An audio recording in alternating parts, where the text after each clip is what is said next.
M4 TV news కి స్వాగతం. నేటి ముఖ్యాంశాలు. M4 టీవీ న్యూస్ ప్రేక్షకులకు నిజాయితీగా, నిర్భయంగా ఎప్పటికప్పుడు తాజా కబుర్లు, భక్తి గీతాలు m4tvnews.com వెబ్సైట్ యాప్లు ప్రచురితం, ప్రత్యేక ప్రసారం చేస్తుంది. వార్తలు, ప్రకటనల కోసం సంప్రదించవలసిన సెల్ ఫోన్ నెంబర్లు 9666665026 9014163335. శ్రీ గురుభ్యో నమః. అందరికీ నమస్కారం అండి. ఈరోజు మనం ఉత్తరాఖండ 12వ భాగం ఉత్తరాఖండ 12వ భాగం గురించి తెలుసుకుందాం. ముందుగా విఘ్నేశ్వర ప్రార్థన. శుక్లాంబరధరం విష్ణుం శశివర్ణం చతుర్భుజం ప్రసన్నవదనం ఛాయే సర్వవిఘ్నోపశాంతయే. గురుబ్రహ్మా గురుర్విష్ణు గురుర్దేవో మహేశ్వరః గురు సాక్షాత్ పరబ్రహ్మ తస్మై శ్రీ గురవే నమః. శ్రీరామ రామ రామేతి రమే రామ మనోరమే సహస్రనామ తత్తుల్యం శ్రీరామనామ వరాననే. శ్రీరామ జయ రామ జయ జయ రామ శ్రీరామ జయ రామ జయ జయ జయ జయ రామ. హరి ఓం. ఈరోజు ఉత్తరాఖండ 12వ భాగం వచనం 12వ భాగం తెలుసుకుందాం. ఇలాగా కుబేరుడు కైలాసానికి వెళ్ళిపోయాడు. రావణుడు లంకకి బయలుదేరి వెళ్తున్నాడు. అంత ప్రహస్తుడు వెళ్ళి దశాలను చూచి ఇట్లు చెప్పాను, రావణ, ఆ ధనాధిపతి వచ్చిన దారినే లంకను వీడి వెళ్ళినాడు. ఇంకా ఏ చింతయూ లేదు. పట్టణము చేరి రాక్షస సమూహం పాలిటి అధిపతివై స్వధర్మమును రక్షింపమని పలకగా పంక్తికంఠుడు సోదరులతో కూడి శూన్యముగానున్న లంకానగరమును అమిత ఆనందంతో ఇంద్రుడు అమరావతిని వలె ప్రవేశించను. ఇట్లు లంకలో ప్రవేశించి సంతోషముతో నుండుచు దానవ రాజ్యమునకు పట్టాభిషేకమున పొంది ఘనత కాంచి కోరికలన్నయో తీరినవాడై తన కెదురు బెదురు లేక ఉండను. తరువాత తన ప్రియ సోదరి అయిన తోర్పణకి తగిన వరుణకే వెతికి కాళకాపుత్రుడైనటువంటి విద్యుజ్జిష్ణుడు రాక్షసునికిచ్చి పెండ్లి గావించను. అటు తరువాత ఒకనాడు దశాననుడు వెంట వేటందు అభిలాష గలవాడే దశకంఠుడు అంటే రావణుడు వేటయందు అభిలాష గలవాడే సంచరించుతూ ఒక చోట సుకుమారి అయిన ఒక కన్యకను వెంటకొని త్రోవన వచ్చుతున్న మైను చూచి వెంటనే అతను వద్దకు వెళ్ళేట్లు పలికను, అయ్యా, నిర్మానుష్యమైనటువంటి ఈ వనమందు సంచరిస్తున్న మీరెవ్వరూ లేడీ కన్నుల వంటి కన్నుల కలిగిన ఈ బాలికతో మీరేమి నిమిత్తముగా తిరుగుతున్నారు చెప్పడనగా ఆ మయుడు రావణునితో జరిగిన వృత్తాంతమును ఆదరంతో ఈ విధముగా చెప్పను, నాయన, నీవు హేమయను స్త్రీ పేరు విని ఉంటావు. శచీదేవి ఇంద్రునికి ఇచ్చినట్లు ఆ స్త్రీని దేవతలు నాకు భార్యగా ఇచ్చిరి.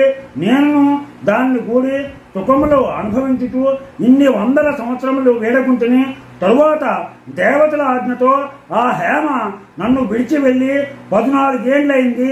నేను ఆ స్త్రీ నిమిత్తమై బంగారముతో పట్టణమును నిర్మించి ఆమెతో కలిసి ఉంటుని ఇప్పుడు ఆమె లేకపోతే విరహాగ్నితో తప్పించి పోతున్న వారిని ఒడిచేతను. అందుండుటకు నాకు మనస్సు వచ్చలేదు. కాన ఆ పురమును విడిచి హేమపుత్రిక అయిన ఈ నా కుమార్తెను, ఈ బాలికను తీసుకుని ఇట్లు భూమి అంతా సంచరించుతున్నాను. ఈమె నా కుమార్తె. ఎచ్చట నేను దీనికి తగిన వరులు లభించినా అని తిరుగుతున్నాను అని చెప్పాడు. కన్యకు తండ్రిగా నుండుట అభిమానవంతులకు మిక్కిలి దుఃఖకరము. కన్యక శీలము కలదా అవునా అను శంకచే 2 కులములను దైన్యమున ముంచును. ఆ దేవతా సుందరి ఎందు నాకిద్దరు పుత్రులు కలరు. పెద్దవాడు మాయావి అని పేరు గలవాడు, రెండోవాడు శ్రేష్టమైన బలము గలవాడు, జగత్తునందు దుందుభి అను పేరు గలవాడు. నా చరిత్రను చెప్పిన గాన ఇంకా నీ కథను తెలియజేయవయ్యా, నీ వెవ్వడవో వినగోరుతున్నాను అని చెప్పగా అడగ్గా కైకసి పుత్రుడు కైకసి యొక్క కుమారుడు అయినటువంటి రావణుడు వినయముతో ఇట్లను, నేను పులస్తుని మనుమడను, బ్రహ్మకు 3వ వాడైన విశ్రవసుని పుత్రుడను, పంక్తికంఠులను పేరు గలవాడును అని చెప్పగా విని అతన్ని మునిశ్రేష్ఠుని పుత్రుడని యముడు తెలుసుకొని సంతోషముతో తన పుత్రికను అతనికి భార్యగా దానము చేయ తలంచిన వాడై ఆదరముతో రావణుని చేతిని తన చేతితో పట్టుకుని ఇట్లు చెప్పెను, అసురోత్తమ, ఇది దేవకాంతి అయిన హేమకు జన్మించిన నా పుత్రిక అయి మండోదరి అను పేరు గల కన్య. మండోదరి పేరు. దీనిని నీకు భార్యగా వసంగతను సంతోషంతో స్వీకరింపమని చెప్పగా సమ్మతించి రావణుడు అట్లే అని పలకగా పితామహుని వంశము వాడనియును ప్రఖ్యాతుడైన ముని యొక్క శాప విధానమును ఎరిగి ఇంద్రుడి చేతను తానుగా ఇయ్యకున్నను రావణుడు క్రూరుడు బలవంతుడు వచ్చే బలత్కారముగా అయిన అత్యంత సుందరి అయిన మండోదరిని గ్రహించునని ఎరిగిన మైడు ఇచ్చినని అని ఆయన చెప్పేసను కూడా ఊహించి మైడు ఆ కన్యను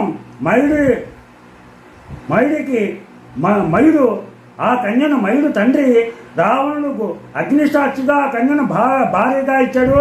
ఆ రావణుడు అగ్నిసాక్షిగా ఆ కన్యను భార్యగా స్వీకరించాడు. శ్రేష్టమైనదియు తపస్సు చే లభించినదియు గొప్ప ఆశ్చర్యకరమైనదియో వ్యర్థము కానట్టుదియు అయిన శక్తిని మయుడు అల్లునికిచ్చను. ఆ రాక్షసుడు దాని చేతనే మన లక్ష్మణుని నొప్పించను. అది మయుడు ఇచ్చినటువంటి దాని చేత మన లక్ష్మణుని బాధపెట్టాడు. అట్లు భార్యా సహితుడే లంకాపురమును ప్రవేశించిన వాడే కుంభకర్ణులకు వైరోచమని పుత్రిక అయిన పద్మము వంటి ముఖము గల వజ్రజ్వాలయను ఒక్క ప్రేయసిని కూర్చి విభీషణులకు గంధర్వరాజు అయినటువంటి శైలూషణ పుత్రికను తరమయ అనేటువంటి అమ్మాయిని విభీషణుడికి ఇచ్చి పెళ్లి చేశాడు. ఆమె చిన్నతనమునందు మానస సరోవరము చెంత సంచరించుతుండగా వానలచే ఆ కొలను పొంగగా భయము చెందినదై రామచంద్ర ఆమె తల్లి ప్రేమాతిశయము చేయి తెరచును. సరోమా వర్ధయ అని ఆ తల్లి పలుకొల్చే ఆ కాంతకు భూమి యందు తరమయ అని పేరు ముద్దు పేరుగా నిలిచిపోయింది. ఇట్లు వివాహమాడి వీరవరులైనటువంటి ఆ దశకంఠాదులు గంధర్వులు నందనవనమున విహరించినట్లు ఆ భార్యలతో విహరించుతుండగా కొంతకాలమునకు రావణుని భార్యకు మండోదరి ఒక పుత్రుని కనెను. అతడు భూమి మీద పడగానే మేఘ గర్జనతో ధ్వని చేయగా ఆ ధ్వనిచే లంకాపట్నం అంతా కూడా నిశ్చేష్టముగాగా రావణుడు ఆనందమునంది చాలా ఆసక్తితో ఆ తన్యని మేఘనాథుడు అని పేరు పెట్టాడు. మనం ఇప్పుడు ఇంద్రజిత్తుడు అని చెప్పేసి పిలుచుకుంటున్నాం. వాడే ఆ మేఘనాథుడు. అతడు రాక్షసులచే రక్షింపబడుచు సమిధలచే రక్షింపబడు అగ్ని వలె పెరుగుతున్నాడు ఈ ఇంద్రజిత్తుడు. ఇంతటితోటి ఈరోజు 12వ భాగం పూర్తయింది. రేపు 13వ భాగం తెలుసుకుందాం. మీకు నా ఛానల్ కనుక నచ్చినట్లయితే సబ్స్క్రైబ్ చేయండి, అలాగే లైక్ చేయమని కోరుతూ మీ రాపాకు వెంకట ప్రభాకర్.